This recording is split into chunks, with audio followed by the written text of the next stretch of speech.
Early to bed and early to rise makes a man healthy, wealthy and wise. ইংরেজি এই ছড়া আমরা শিখেছি শৈশবেই, কিন্তু বড় হয়ে এসে কি আর মেনে চলি? রাত জেগে মোবাইল স্ক্রল, সিরিজ ম্যারাথন কিংবা একটু কাজ বাকি বলেই টানছি আরো 2-1 ঘন্টা। তারপর সকাল গড়িয়ে দুপুর, ঘুম থেকে উঠে ক্লান্তি, অলসতা আর ধীরে ধীরে শরীরে অজানা ক্ষয়। তবে দেরি হয়ে যাওয়ার আগে ঘুমের এই অশান্ত ছন্দে ফেরানো দরকার সজাগ দৃষ্টি। তা না হলে শরীরে দেখা দিতে পারে হাজারো সমস্যা। ঘুমের ব্যাঘাত ঘটলে দুর্বল হয় ইমিউন সিস্টেম এবং সেই সাথে বাড়ে ওজনও।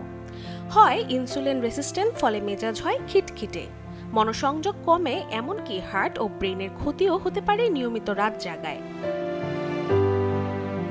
সকালের আলোয় উঠে 1 কাপ পানি, 1 ঢল রোদ আর কিছু হালকা এক্সারসাইজ, এই ছোট্ট রুটিনই হতে পারে আপনার দিন বদলের টার্নিং পয়েন্ট। এতে শুধু শরীর না, মস্তিষ্ক হয়ে উঠবে আরো কার্যকর, সৃজনশীল ও প্রশান্ত। তাই আপনি যদি সত্যি সুস্বাস্থ্যের অধিকারী হতে চান, তাহলে শুরুটা হোক আজ রাত থেকেই। একটু তাড়াতাড়ি ঘুমানো আর সকালে সুন্দর আলোয় নিজেকে জাগানো, কারণ সুখের ঘুমই পারে এনে দিতে সুখের জীবন। Desk report, channel 24।